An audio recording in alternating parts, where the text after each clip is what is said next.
In this episode, I have the pleasure of talking to Randall Almeida. He's an entrepreneur, branding expert, and I would describe him as a Web3 branding philosopher and expert. And so, we will be talking about how brands should think about Web3 communities and Web3 communication.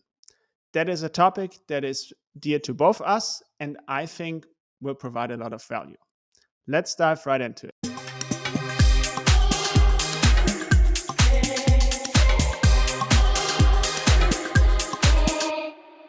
Hello and herzlich willkommen to the Bernhard Neumann podcast. Here we explore Web3 use cases together and learn from experts and builders in the space.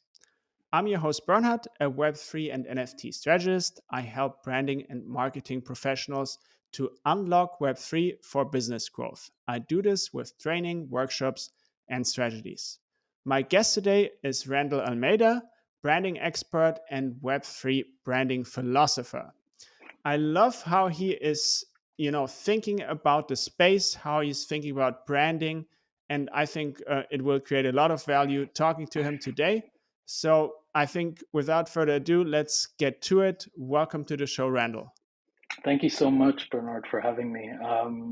Excited to be here. I know we've spoken so many times on Twitter Spaces. Blown away by your podcast so far. So this has been such an honor, and I'm looking Thank forward you. to our conversation.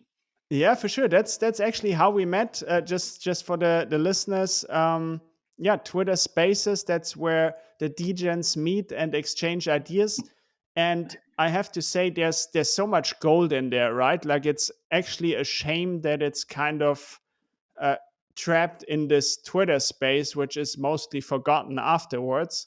And so that was also one of the reasons why I wanted you on the show, because I really appreciate your thoughts in those spaces that we exchanged over a month in those spaces. And so let's see where this conversation takes us. But branding is dear to you, it's dear to me, and so let's dive right into it. Maybe for starters, who are you? What do you do? What's going on here, Randall? All right. So I've been thinking about how I introduce myself because I always have a different version each time. I think I could say I am human. That's for one. I think that encompasses more than just simply what I look like and how I behave. I think it's a journey, it's a story, all put into one nice package. Well, hopefully, nice package. Uh, but I could summarize myself as someone who is sophisticated yet uneducated, Okay, love it. and um, sorry, going to your next question No, of what yeah. what do I do? So I am, I guess I could say my educational background started with typical. I'm a typical business graduate. You know, my parents wanted me to do accounting or finance. They had aspirations. I think at some point I had dreams like I was going to be a therapist or like study psychology and open up brains um, and fly to the moon. But then I thought, you know what, let's click back with reality a little. I do need to get an education. And yeah, it was a typical business, marketing, and management education. A Okay. bachelor's, pardon me. Yeah, and Yeah. what do you do now? There's it involves sneakers, doesn't it? And we see some in the Yeah. background here actually. Oh, yeah. Are those any rare sneakers? Are you a sneakerhead? I would like to think so. I guess the public, it's up to the public to decide. But I think the rarest ones that I have, or the most prized ones, are these Travis Scotts over here. They're the Okay. ones with the swoosh that is on the opposite side. Ooh, how Yeah. about that, huh? So they're quite fun, and I've been a bit slacking, though I work for a sneaker care company, which I will get into. I do get lazy, and I think Web3 has a lot to do with my where my attention's going after work. Um, right. So I am a brand manager for a company Hmm. called Crep Protect, and like you mentioned, uh, it's all about sneaker care, which essentially makes me have to degen into sneakers. Can't help it. It's part of that culture. For sure, and it does, like, that is my next question. I think there's like that helps you so much to understand what's going on in Web3 and NFT land, right? Like, because like when we first talked, okay, sneaker care, like I don't care about my sneakers. Like I just have some random Adidas sneakers, but like I don't do sneaker care. But then there's people that do, and how they think about, like their shoes and what it means to them and everything. That probably has a lot to do with what's going on in NFT land, right? Oh my goodness. Well, first off, just on a note, I used to be a suit and tie guy. So sneakers, when I walked into this company, I was wearing a suit and tie and, your Oxfords or your Brogues. And soon enough, I realized I was completely out of place. So this switch up for me was a complete like shift of who I was.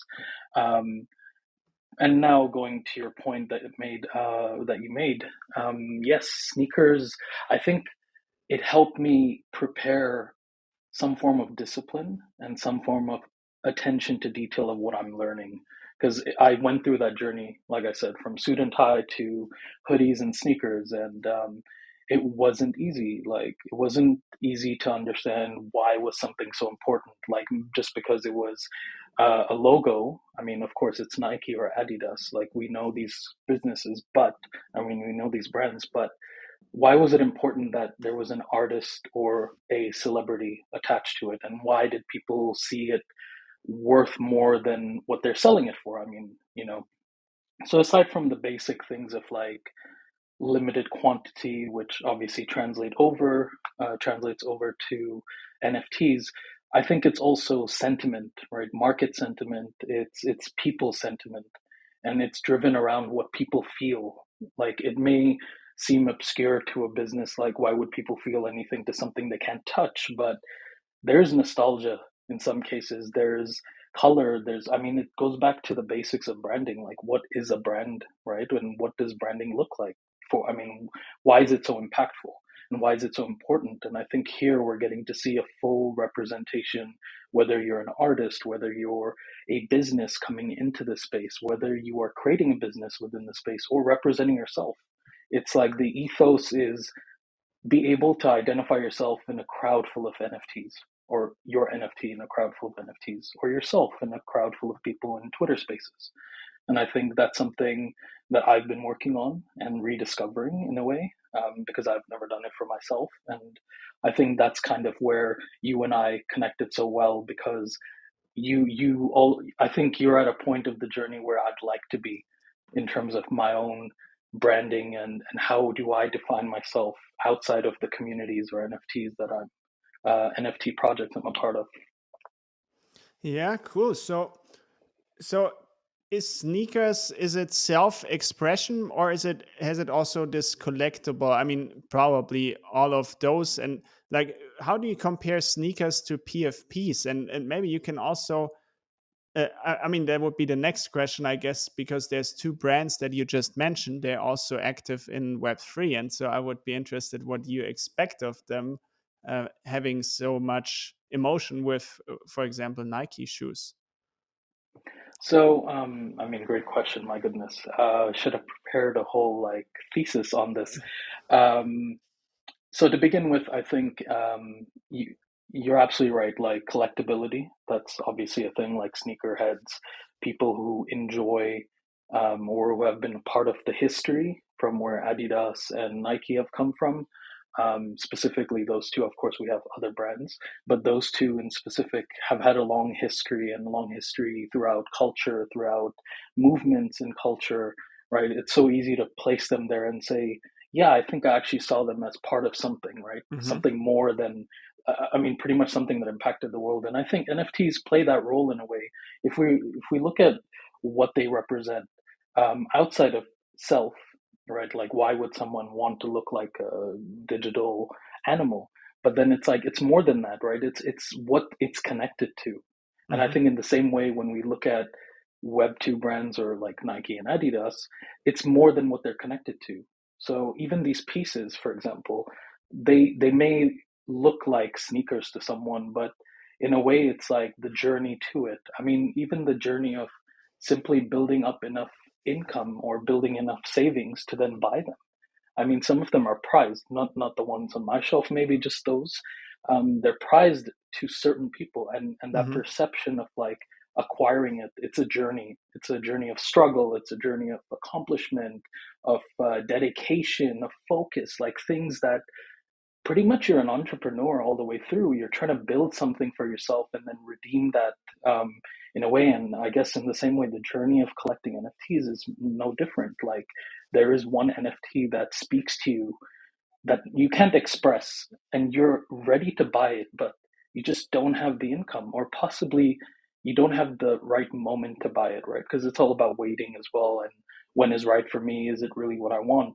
And it takes time to really think about these things. And I think because it speaks for more than just what it looks like, the face value of it, um, it's so easy to connect it. And I was so shocked that like it took me a couple of months to actually realize, like, hold on a second, why didn't I just think of like what I'm good at, right? And I that's love sneakers, yeah. this.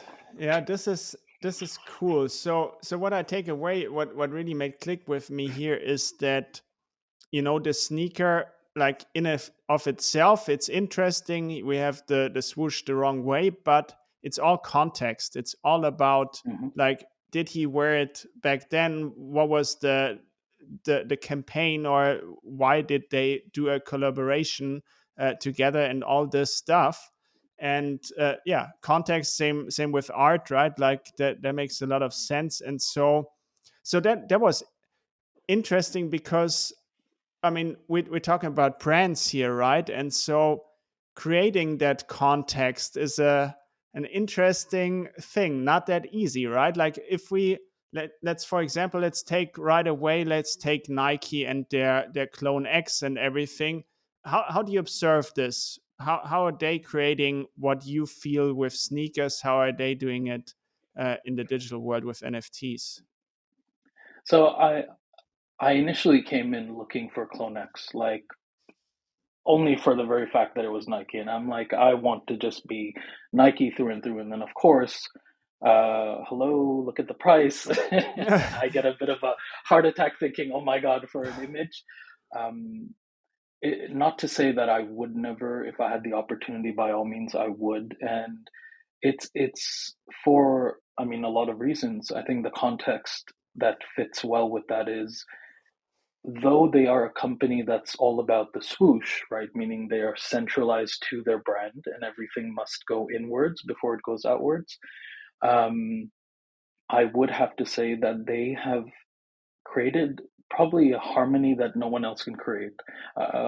Think of it like anomalies in this space, right? I think Clonex, Bored Apes, and so on, like these specific ones have anomalies. They're sort of anomalies because it worked for them, and it's so hard to replicate what they did because it was timing, it was people. Like you can't replicate the people in a community, in a project. And I think the people I've met in Clonex, they're creators, and the fact that they've been empowered to create alongside a brand, right? Mm, Going back to how I look at it, where rather than Nike on top of a piece of art, it's Nike beside of art. And of course, we have like an artist that is well known in the sneaker industry or in the streetwear industry, Murakami, and he's brought in his own emotion, his own investment of time and effort. And I think these things can't be, like, the most invaluable thing is time. And if someone, whether an artist, whether a brand, whether an individual, is putting time into something to create something, I should say, how can you measure, the power that comes from it? It's hard to predict, of course, what, like, in terms of success of value, but it's so easy to say. That says a lot more to me than simply, oh, it's just a 3D image of like these so-called clones. mm. Yeah, interesting that you say. Like I guess it's so personal, right? Like I don't feel it with Clone X. I mean, I'm Hmm. probably more of a Adidas guy. Also, I have a bunch of NFTs there. Full disclaimer. But like I don't know. To me, I'm not sure if it feels like this. Hey, I can with a buy a Clone X, I can have this moment in time, or I can be part of this. But I guess since you feel it that way, they've done it. And just for the listeners, what you mentioned, the co-creation here. like you can, like they gave you this 3D file of your avatar, so you can, in theory and maybe also practical, you can act as your avatar in digital spaces, and that gives you a chance to probably co-create. How are you looking at their sneaker attempts, which have been there, right? Like you get a digital NFT sneaker, and you get the physical one later on. How does that feel to a sneakerhead like you? So before I answer that, I wanted to touch on what you mentioned, and I think this is the beauty of this space where it is all based on personal preference. And it's not that you are right, I'm wrong, because I'm picking a brand that's doing more in the world or doing less in the world or doing things that I like in the world. It's part of this whole idea of personalization, like ownership. We talk about ownership, and it's like, why would you want to own something that someone else likes, right? And then this is where we start to see all the negativities, or like malicious acts of like the space, which turns people away from it, which is like flipping and trading, which is good and healthy, but at the same time it discourages people because they have that same intention, or sometimes they don't know what their intention is and they soon discover maybe it doesn't work. So I think, like, ownership, take it as I want to own something because I want to own it, and not because other people are wanting to own it as well, right? I think start with yourself and then look outwards. um, and now going to your question of co-own or co-creation with the sneakers. Um, so firstly, being able to have any sort of branding attached to Nike, I think says a lot, right? For any brand for that matter, being able to attach yourself to a brand in some way, it says a lot more than simply we're here to treat you like a consumer. I think that's a great way we take on the ethos of community.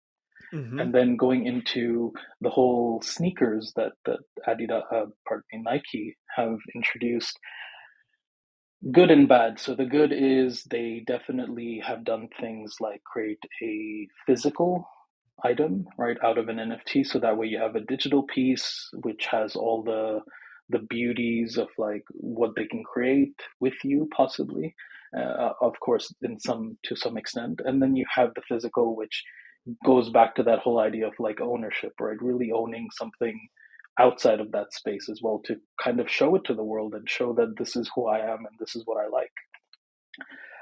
One major con, I think, is that it was going also well till communication hit, where I think, given the fact that they had a lot of layers, a lot of channels of communication internally, they forgot, or maybe they overlooked, I should say, the ethos again of community, what they built, right? Nike, the team behind Artifact, they built all of this together with the community, and then all of a sudden you had a very centralized approach, which works, but then it got disregarded. Almost it felt disregarded. And a lot of people felt that from the community, that I'm not really owning anything because I don't get to talk to anyone, right? I think it was Gary Vee that mentioned it's all nice until you have to call customer service. And it was like, in that moment, right? You try to call customer service, like, who do you talk to? And Mm. it's always like these vague statements or very robotic statements. I mean, AI could probably write something more humane, or like more, with a human or look and feel. And I think this is where communication is so important to community. No matter what you're doing, even if it's a decision you're making as a brand, community communication, there's a reason why they work so well together. And that's why they build strong communities. That's why they build strong foundation, and you can't lose it. It's Web3's, like, that's the gold in Web3 when you're building a project. Yeah, and it's a lot different, right? Like so my background worked with many big brands in Web 2, and also building communities, social media. That's my expertise. But to be honest, compared to what's going on in Web 3, I'm not sure if you really want to call them communities. What you see on social media mostly, people think they have a community, but they have some followers, more or less. And so, I think it would be interesting for brands to hear. Um, what does it mean in Web3? What does community really mean? What would you say here? Um, the best way I can put it, and funny enough, I'm actually writing a thesis, doing my master's in Shocking. We've never talked communication about management. this. Yeah, so I'm doing my master's in communication management over here in Poland, and I'm writing a thesis on brand communication, right, and then Mhm. understanding it from a perspective of this new Web3 space that has emerged. Um, I would say in one word, conversation, right? I think conversation, like understanding both limitations and where the freedom is and possibly, looking at it from a vertical view of like how do we work towards our goal that's up there in the sky in the blue skies, but also what can we do on the ground? Like this foundation is not just going to collect dust and rust and then we just build on top of that. Sometimes you have to revisit ideas. Sometimes you have to go back and say, let's double check, right? Much like you do on any team or any project you're working with or amongst your own family. When you're not sure about something, you need someone to check, someone that might have a bit more foresight into what's happening or what could happen. And I think this is where the beauty is. You have people within a community, like community, you have people who are spread all across the world experiencing one thing in different like through different times, right? And for the very fact that they're doing that, they can give you so much more insight. And if it requires a bit more time, take that time. The worst thing you can do is launch something and not get it too wrong rather than get it completely wrong. And then you have to work back on the reputation and trust. Right? These are things like we are NFTs or Web3 and all is essentially like going back to blockchain, a trustless environment, right? And trying to build trust, like using trust technology, which blockchain, which is trustless, right? Like you don't require a middleman or a middle human to or third party to interact and make sure everything's valid. It's peer to peer. But then at the same time, that doesn't mean you exclude the environment. The environment must be trustworthy. Otherwise, how like transactions great. We're just exchanging value for value in some way. But what about the trust? We're human, and Hmm. that's so important. So I think conversation allows you to go and expand in all those directions, right? It's one word, but it means a lot more, and it means different things to different brands. Yeah, for sure. What's your observation of communication in the Web3 space by brands? I don't know whether I'm going to be hated. I think a lot of people who have been able to stand on podiums, take the spotlight and take the mic, have done well up to a certain point where they needed to challenge themselves on PR training. Like, there's a reason why PR exists, right? It's not just a nice acronym for public relations. Public relations is not just two fancy words put together. It is essentially how you build relationships, even the way you respond to a question, even the way you reply with a statement. It's so important that you're not always looking at it from as they call it echo chamber, right? You're not just like listening to yourself and listening to people who are Hmm. always agreeable. You're challenging yourself a little and then saying, if I don't have the answer, it doesn't mean I have to like answer everything, right? If I don't know, I don't know, and it's fine. I mean, I go into spaces and sometimes I don't even know what to say. I just say, hey, I'm here, I'll chime in when I'm ready, and possibly go back down to a listener. I mean, you have to be human, but you have to also show that you are there learning and growing, right? So Yeah. being able to take responsibility for what you say, not try to mean something else while you're saying something else, because what I may say may be received differently to you, and I have to give as much clarification and again trust, so that way you understand where I'm coming from. Yeah. I think yeah that really lets me think it's this conversation that's different, and I think really important for brands to understand. Like it's not enough to issue a statement here and to go this way. We've seen this go wrong in the space many times, like recently maybe Porsche a little bit, where it's just like after, and they did a really good job in realizing where they had gone wrong and adjusted. But before it was okay, I'm gonna communicate, and then there was okay 3 days before the mint, like classical, and like you would do on social media. Yeah, yeah, sure, but how about, how do you guys feel about the mint? How do you guys feel about the mint price, which was really high, and the supply was just a horrible mismatch here?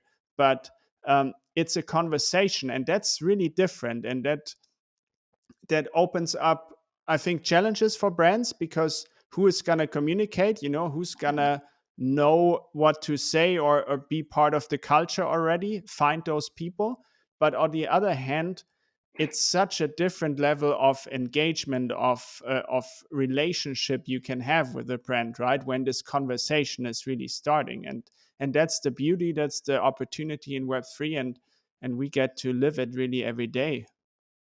Bernhard, you touched on such a great point of, you know, I think one thing, I can't remember who said it in a space. I will have to thank, I guess it was in Eclipse's space. I'm not sure if you've ever visited, but great individual in Twitter Spaces. Someone had mentioned that just because a project or an individual, let's say, launches something um, and doesn't succeed, does not lead to failure. And I think this is kind of the beauty of this conversation. We keep this word of conversation because you're able to lead yourself to success, even if you fail at launch. But don't expect that just because you did a successful launch, that anything after that is any easier, right? The journey continues, the journey of conversation, like it gets harder. And over time, you almost have to come back. And like you were saying, who is going to communicate? Sometimes as a founder, I mean, I'm not a founder, but I can definitely say that I've seen founders where they just didn't feel ready, and it's not their fault. It is a normal part of this whole journey of entrepreneurship, kind of representing your own brand, what you've created. It's important for them to go back and say, maybe I'm not the person. Let me find someone who really represented. And again, this is connecting to communities. There's a reason why they exist. These are people who are not just following you. I mean, to a certain extent, yes, there may be, but when you're talking about people who have been in the space through thick and thin with you, through the tough times of unsuccessful launches to the times where you were excited and building together and creating together, you have individuals who are truly brand ambassadors, like unmatched brand ambassadors, and they're doing it for free. They are Mm, willing to stand in a crowd full of people that they have no clue who they are and say, I'm confident enough to speak for the brand. And maybe they might not have the best PR training, but then get access to it. These services exist. So many companies in Web2, that's what they do. They make sure that the person that's going to go stand at the podium and start speaking about what this new product is or why this anniversary is happening, or like congratulating a group of people that have been working for them, like they have a certain demeanor, certain mannerism, and you need to be able to look at yourself and say, or look at your team or look at your community and say, who can best represent me, and how can I help them with the tools that they need to do their mm, best as well, right? for And I sure. think you touched on it so well, where that question has to be asked: who is Mm. going to speak for the brand or for me? Yeah, I think you mentioned something like really important, like the NFT mint. This is the beginning of the journey, and this is where it's also different. I mean, you have also customer retention programs, loyalty programs in Web2, let's say, but in the end, you sell a sneaker, it's sold, right? Like, here the transaction is Yeah, over. Thanks for shopping with us. And it's so different in NFT land, where this is where it starts, yeah, and this is what you just mentioned. That's and that's also where you can turn it around, like Porsche did. Like, they started off and it was little echo chamber, like, maybe it was a great idea to them somehow, to match the supply with this crazy high price, but it didn't turn out to work. But they changed, they adapted, and they started to communicate, and that's really cool. And what I wanted to add, I had the pleasure of talking to John Lemon. He's the founder of the Doge Pound. I had him on the podcast here.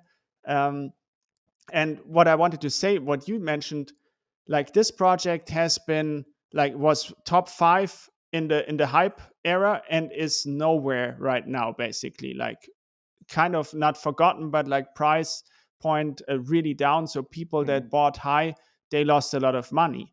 But what I wanted to get to is, he has been always good in communicating. Like, this guy is really bringing this community along. I'm part of it. um, and that makes up for so much. Like, it's crazy. Like, who would still, hang around with someone that lost them thousands of dollars? Like, you don't do this usually, but here it's this journey together. Obviously, you also know it's not his fault. Maybe some is not, or anything, but you go because there's communication, because he can tell you what's going on, and he brings you into to create the future with you. And so you stick around even though you lost a bunch of money with it. Yeah, Bernard, I can't say this enough. Like, your your example of how John was able to retain um, trust and respect with individuals. It's not an easy thing to do. It's not so much, I think, in the mainstream of Web3, right, on Twitter or even on LinkedIn, is pretty much write questions and answer them yourself. But that's not, and it goes back to it, right? Like, what did he do right? He had conversations. I mean, even at some point, you have to admit your failures, right? Whether to yourself, to your therapist, or to your community. You have to admit it at some point. And I think that says a lot more, because you're being transparent, and it may not go a long way in your mind, but imagine the people on the other side who have invested so much, who have bought it at the top and are not looking at the top coming anytime soon, but they want to be a part of it because, you know what, you took them on a journey they never would have been, right? Hmm. You carried them through conversation. You carried them through not just answering questions like you would, like a chatbot would. You're actually talking to them, and you're allowing them to talk back and ask questions back, and maybe suggestions, and empower them to feel like, you know what, he's actually listening, or that person who has founded this project is listening to me. And it's very hard to find that in the digital space. I mean, we can't forget that, like, most of what we do is all on a social media platform. And thankfully, social audio has given us the opportunity to really voice each other, right? And voice for each other, voice with each other. And that voice does a lot more. It speaks for the things that we don't tend to look at, which is in like Web 2, let's say, or more business related or brand related in Web 2. It's always like a statement. It's like, hey, new Hmm. sneaker, buy from me. Hey, new sneaker, buy from me. Hey, new sneaker, this guy, you know, put his name on it, buy from me. But that's it. Then the conversation goes out. And I think this is where companies spend more time trying to communicate, right, through the culture. But then you're getting to be a part of that culture right away from get-go, from the start of, like, preparing, like, this is what we're doing in Web3. That's like, you're already part of the culture. You need to make sure that you're just reinforcing it, making sure that you know who's got your back, right? And then building trust through conversation. Yeah, for sure. So different. Like, just you said it so beautiful. And like, yes, you can write an Instagram post and write a question beneath, but that's not conversation, like, blah blah blah, what do you guys think, or something. Yeah, you get some comments, but that's not what we mean. Like, what we mean is, you are in Twitter spaces with them, you go back and forth, you're also, I guess, get some criticism, hopefully constructive, but you're there. And as you said, like, you make mistakes, but we want, it's fine. We all make mistakes, but as long as you're willing to listen and to do better next time. And so, And yeah, sorry, go before you ahead. go, this is a prime example of what conversation is now. I love branding. I love where branding takes me. I love where branding takes people, and kind of watching that journey. I've been able to appreciate it. And I think this is where social audio has done a lot more, right? It's not just like going up there and saying, hey, everybody, I'm launching a project and I represent this brand, or I am this brand. But it's also, you get to know humans. Like, how often does a company have to create a persona to then understand their customer, versus here, where you're understanding them because you can hear them. They're talking about mental health at times. I mean, to go into a serious space with like 200-300 people and then have an open discussion about, you know what, this space has been really tough on my health. I need to take a break, step back. And these are founders of like millions of dollars, who have raised millions of dollars, who have built these big businesses, and they're coming out and saying, I'm struggling a bit. Do Mm, you guys mind? Like, you almost, without asking permission in a way, just expressing vulnerability, right? That's something that you cannot find, because it's not communicating a product. It's going up on stage and saying, I'm human. Let's not forget we're all human. Maybe there's some time needed to switch off. And I've seen so many brands switch off their Discords, like, take the weekend off. No need to grind on Discord. Go do something else. Maybe catch up with mm. family, go to the gym, touch some grass, right? We had that whole movement coming up. And I think, and these are things brands need to recognize, that it's the human that makes everything different. Community is not just like this wonderful like buzzword of, I mean, in a way it is a buzzword, but it's a buzzword that means things. It means there's human beings behind these PFPs, or there's human beings behind these transactions. So Mm, talk to them as a human being would. Don't talk down to them, or don't talk across the pond, or like wherever you are, through the screen. Really talk to them, kind of embrace their vulnerability. If they feel a certain way, some may come at you, and you mentioned it, like constructive criticism. I may come up and be constructive, but some people might be passionate and not know how to express it, but they're just like excited, but they're also upset. You need to be able to learn how to receive it well as well. So I think like being able to take a brand and turn it into a human, not just a persona, is honestly like an evolution of its own. yeah, interesting. Do you think so? So while you were talking, I was thinking, so yes, if you want to appeal to those 200,000 degens worldwide, then that's exactly what you need to do. But what about, like, brands could also say, I couldn't care less, like, we're talking, millions, billions of people. Let those degens be personal to each other or whatever, and we do our brand thing. But what would you say if I say that? Like, is that a fair approach, or is it just the evolution of where you think communication is going to? Well, one of the hardest things is, I mean, I'm thinking of it from the perspective of like brand loyalty, right? Like companies, I mean, even the company I work for, we spend a lot of time trying to figure out how to make people continuously remind themselves of, oh, I exist, right? As a brand, like, hey, that brand exists. I remember that brand. Like, it's very expensive. Let's be real. Like the cost behind it, it's a lot. Like marketing, events, new product, like exciting, prices and so on. Like trying to be really competitive and fighting for attention. And I think like one of the most hardest things to convince a company of, especially one that might come off and say, yeah, it's 200,000 people. There's millions out there that I need to worry about. That's a fair statement. But imagine if those 200,000 people were so compelled by your way of coming into the space, your way of approaching the space as a brand, as a business, and they become your ambassadors. Right, that's 200,000 people. That's like having employees, but not even paying them.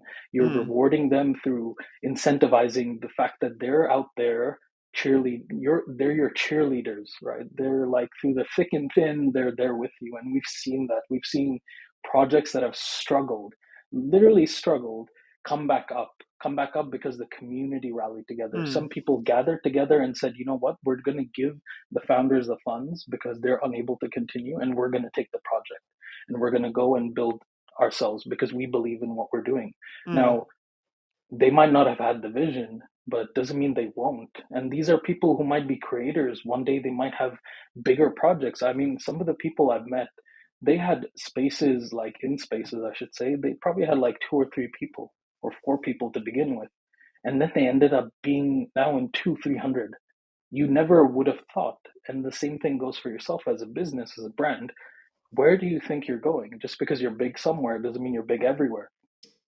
yeah, for sure. So I need to get this out. I just had the thought. So degens, are you Spartans? Like how Pretty they're much, supposed to be pretty worth much. Yeah, a yeah. hundred other warriors, like, and Exactly, exactly. They are your degens are you Spartans. Spartans. Yes, And why is that? And like, there's many reasons, and I think we touched on them a lot, but there's also obviously this incentive. Like, once you own something, like, it can go up in value. It's You want this thing to be valuable, you want this thing to be, you're invested, that it stays relevant, that it means something also to other people. As we are, when we listen to a song, I want you to listen to the song as well, right? Like, I love it so much, you need to listen to it. of course. Yeah. And that's very similar with NFTs. I want to shift a little bit. So, we promised to say how brands should think about Web3 communication, and maybe also Web3 communities. If we take a step back and view it from high level, what would Mhm. you say? Like, how should brands view this Web3 thing in terms of communication, in terms of community? So I think to a certain extent, the first question before getting into those two is, do you really need to be there? I think some brands have proven they need to be there, but that's because they understood a lot more than simply I'm selling, to consumers, and I'm selling digital assets to consumers. So that's kind of a question, like going back and saying, do I really have something to offer? Right, of value, and not value that you think is valuable. Of course, if I work for Nike, I would think everything's valuable that's branded with a swoosh. So it's important to ask that question. And then when we look at communities, these are probably your loyalists. I don't know if that's the right word, but they're loyal to you in the sense that they're giving you a chance that everyone else wouldn't, right? Like, you would have to come up with some sort of mechanism for them to be so interested, but you have an entire, like, community, whether it's 2K, 3K, 5K, 100 people. You have people within a community, irrespective of size, that are willing to give you time, trust, and even their money to a certain extent. And if they're willing to do that, you are able to leverage a lot more than simply selling a product and making sure that you get a sale.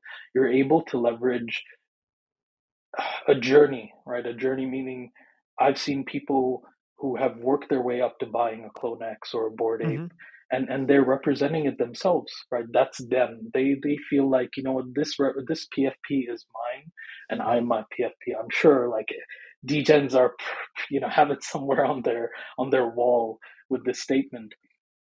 But that says a lot. That says that you have done something a lot of people struggle to do, which is bring identity, that really, like, a product that is also an identity, right? Mm-hmm. Something that really matches, again, going back to context, like allowing art to almost be interpreted in a way where you don't need to control it. You just let it loose. And then the person finds it, they connect with it, they build on it, and that comes back to you. Right? Like, I wear Nikes on my sneakers. I wear Nikes on my feet. It doesn't mean that it necessarily goes back to, like, oh, I want a pair too. They might just look at it like, that's Nikes. But now, how Mm-hmm. do you convince someone to come into your brand without selling them a product? Community.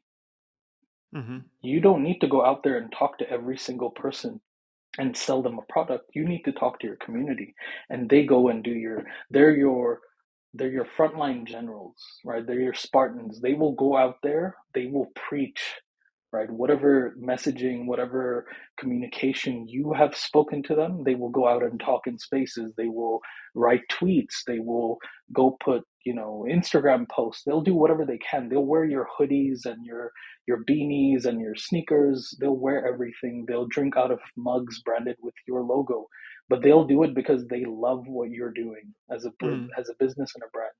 And then, having said that, other people will say, hey, you know what? I'm missing out on this. And that's what you want. You want people to feel like they're missing out, but not in a toxic way where they're pretty much like over leveraging, right, to get in a way where they feel like, I love the people I'm interacting with. I want to be a part of it even more. And I want to see what everything else behind that is about. Like, how did that person get to that, like, state of mind? Mm-hmm.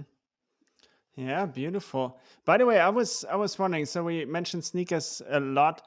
How does I don't know. I assume there is a sneakerheads community around around those sneakers that we see in the background here. How does Yeah, I how mean, do they compare to what's going on in Web3? What's your observation here? Uh, I think the hardest thing is that it's very difficult. Like, I've been a part of a few discords Hmm. where we have sneakerheads, but a lot of times it's kind of like the only thing we have in common is that sneaker right now. Sneaker is only an it's almost like a accessory to your identity, right? Hmm. Who you are is very different from what you wear in Hmm. some sense. I mean, this just this hoodie, I like wearing hoodies, but the branding is not really me. I mean, I like Coca-Cola, but am I an ambassador for it? Would I like go and represent it and say drink Coca-Cola? Like, maybe not, right? In Hmm. certain settings maybe, but I think this is where you kind of look at like sneakerheads or people who are enthusiastic about sneakers either approach it from degens of like just buy to sell, buy to sell. I mean, I got caught up in that like world, and it's like, holy crap, like you're buying six pairs and walking out of a store, and people are looking at you like, six? Really? You need that much? But then there's a business to it, right? And then at Hmm. the same time, I think it's hard to find something beyond that. I mean, for me anyway, I Hmm. struggle to look beyond it. Like, what else is entertaining, right? Sneakers is great. Following a brand is great. Kind of being part of this community that talks about the brand and kind of, like our cheerleaders for the brand, it kind of stops there. There's Hmm. not like I don't know how to take my sneakers on. I mean, my sneakers become part of my journey, right? I walk with them, I show them off, whatever it may be. I wear them to like the most extravagant of meetings or parties or what have you. But they don't do enough because at the end of the day, I have to speak, like I have to represent who I am. And I think this is where that visual representation and communication and the ethos of communities comes from. Like you're communicating NFTs in a way where people are looking at you like you saw something different, right? When and we can give a simple perception of like how people feel when you see someone who owns a crypto punk. Someone who owns a crypto punk more than likely spend a lot more time thinking about buying that crypto punk than simply just buying it. I mean, you have few exceptions, but there's a lot more to it. And I think when we look at a lot of the owners of crypto punks that represent it, it's more than just an accessory to their identity. It's become something that describes them, whether it's color choice, whether it's appearance, whether it's what the actual business or brand represents. It's them. They understand it. They see that, and I think it's very hard when you're looking at it from a perspective of sneakers because you like certain sneakers, you don't like it. Color. I mean, it's very on the surface, Hmm. and there's a few exceptions. It's almost the opposite. Like there's more on the surface attention, uh, and then you have almost this these few who understand the history of it. And I'm kind Hmm. of the few that may, and actually not even the few. I would say I'm part of the majority where I'm buying because it's cool, it's in demand, people like it, right? So I'm kind of the degen of the sneaker world. Okay. Yeah, yeah, I totally get that. Also, with like, I just love how you frame this with the journey to acquire a certain NFT, like be it Clonex, Nike, or a CryptoPunk. I see myself on a journey like this, so I can totally get it. And um, yeah, it's interesting. I think many people that are not in Web3, they still have to get used to that. This is nothing different from a Rolex, nothing different from a Porsche you want to buy sometime. It's it represents this thing that has this value for a community. Let's say the CryptoPunk, it represents a lot of things, just like a Rolex represents a lot of things for people, and that's what you go after. And But I think that's where it is, and feel free to also um, share your thoughts on it. I mean, if you'd like. I still feel like when we're being sold a certain product, unless there's been a journey of that product, like if it's a new pair of sneakers, not much of a journey has happened, right, since you purchased it. But I think that's what makes the NFT so different because prior to that, more than likely, you spend time researching, reading, listening, talking, tweeting until you came to that stage. Like it's rare that it just happens. I mean, Mm, there's moments where it just happens, but it's rare versus a product which you just go in, buy, there's not much of a journey. I mean, to a certain extent, we can argue maybe there is, but how many people really, I mean, the journey happens outside of that sale. Because, like these sneakers, for example, if we're really comparing, these sneakers, when they drop, people buy, right? It's at a click of a button on an app, or it's you lining up in the store to get them. Now, what happens after is kind of where NFTs kind of correlate with it hmm because someone out there wants a pair of these limited editions and they're going to work hard whether they have to flip JPEGs and sneakers, build up that momentum and then finally get the pair they want, like mm, they've been waiting for. And I think that part exists, but it almost happens different where this is kind of like to your point, like that starting point is only the beginning. And in a way, that starting point is the beginning of something much more versus sneakers, where that starting point happens a lot later or yeah, after the actual event has occurred. totally agree. And there's just like in a digital world, like I think this is where like recently I've the idea of a digital twin.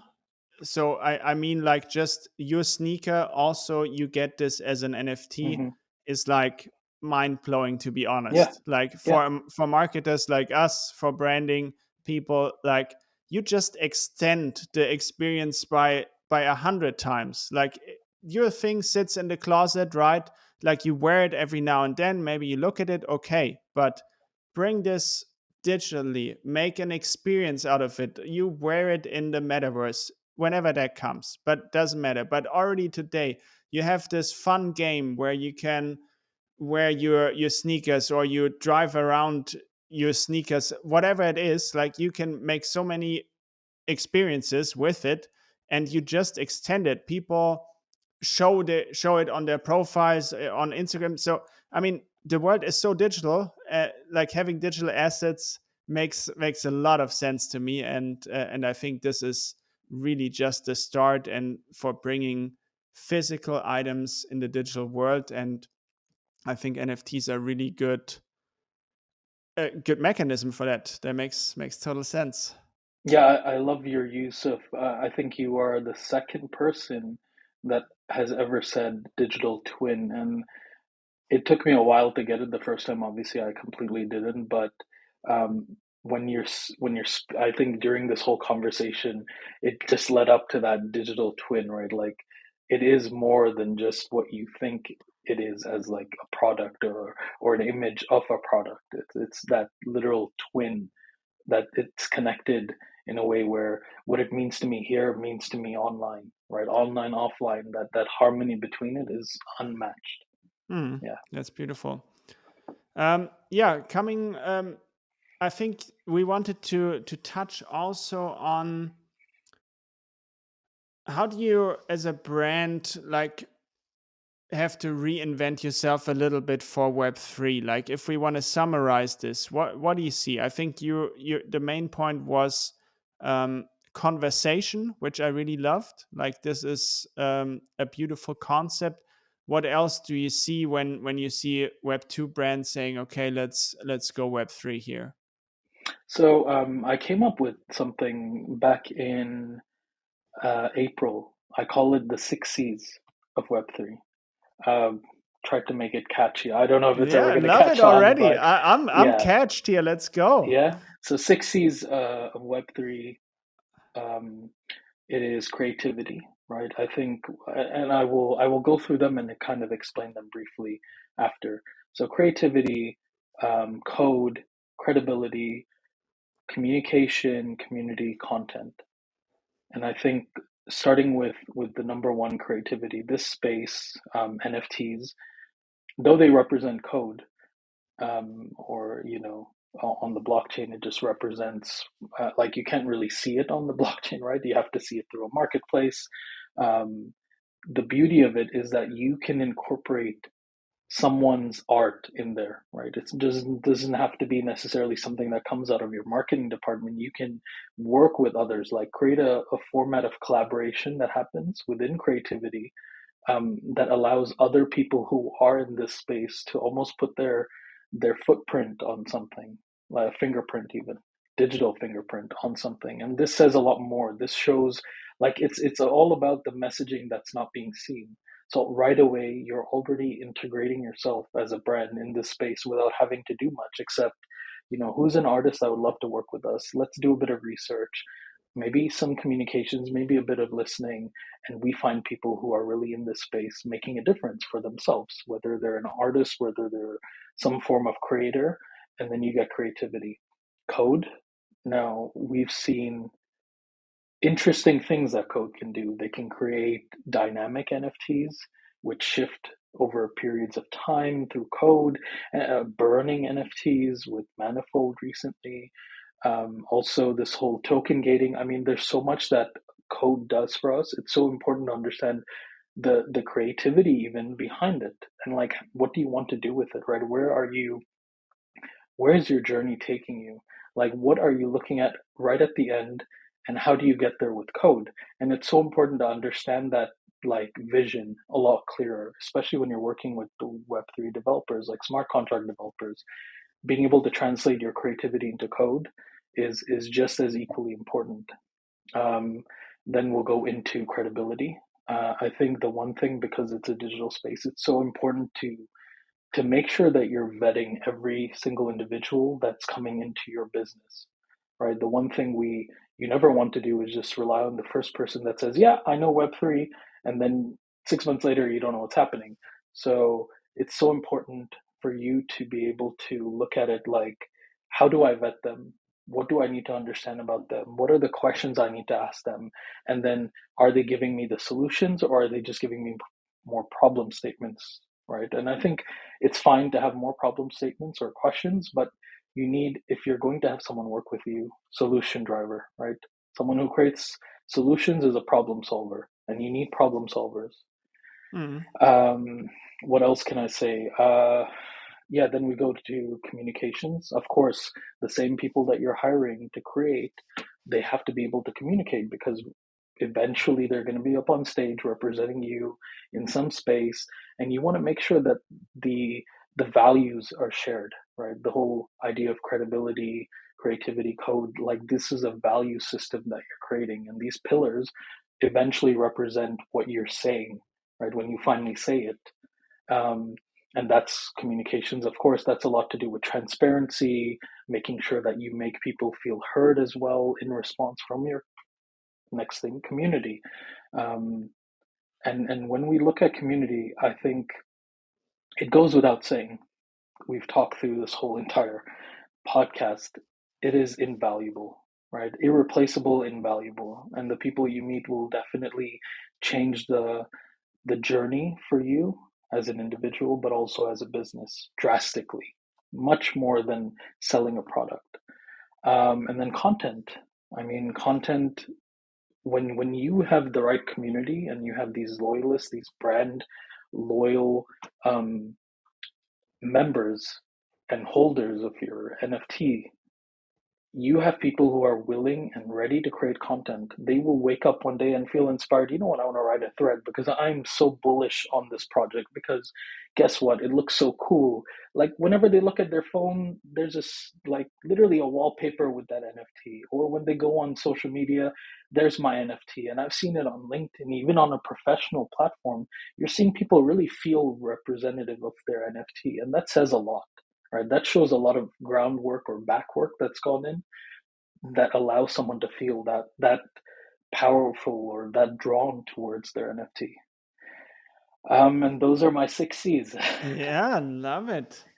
For sure. Like, yeah, it's like also sometimes think about, I mean, just for brands to understand, like, in NFT, it's possible to create a paid loyalty program where people pay Hmm. to be in the loyalty program. Basically, like I thought, like to my friends that hold Bored Ape Yacht Club NFTs.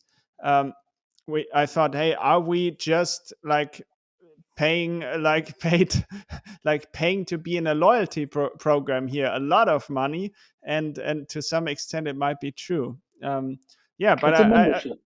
The least you can do is offer a membership and get the right people in to work together. And yeah. I have to say that like I recently have spent a good amount of money getting into a community that was literally a membership, but I have been rewarded with knowledge, with opportunities to speak in spaces, with individuals that challenged me, right, beyond my own like grasp of like what's happening in the space. Yeah, after the show, you need to tell me which one here. I'm I will interested. definitely. Sorry, listeners, can't disclose this. Randall, we're coming to a close here. It's been an absolute pleasure. I have two more questions for you. You as a philosopher, Oh if wow. Okay. the way I coin you. Sorry for No problem. putting putting on the pressure here. So with regards to Web3, what have you changed your mind on lately? Was there something where you were rethinking something?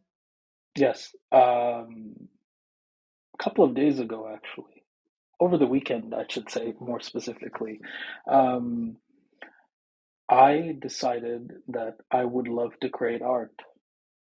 Something I didn't feel worthy of, which is a strange thing to say that I don't feel worthy of creating. I think um, being around so many of my artist friends that I've made in this space, they've told me like anyone can be an artist. Just say you're an artist, you're an artist. Like go create. Like splat paint on the wall, you're an artist, right? Like you don't need any sort of accomplishment. It's not a badge of honor that you need to be awarded by someone. You have to award it yourself. And I think that was where I was coming from, where I want to take that journey. And thankfully, thanks to AI art, like I feel like I'm able to spend more time with these concepts in my head and be able to create something. Of course, maybe have some guidance and maybe some skills that I can take along the way to tweak and create something that isn't just taken, for like copy paste off what AI has created, more of my own touch to it.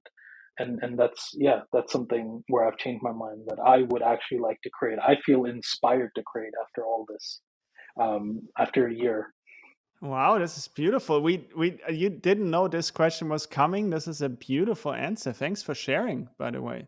Um, Things happen for a reason. I guess that's why it was like, yeah, time to go learn to become an artist. And there you really go. cool, really cool. And I can also reflect like the NFT space has really opened me up also to many things I didn't think I would be doing or anything. Like it's been a beautiful journey.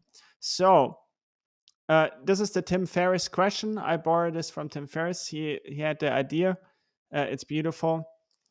If you had a big billboard that you could place somewhere where basically the whole world sees it, what would you write on it? What would be your message on this billboard to pass along?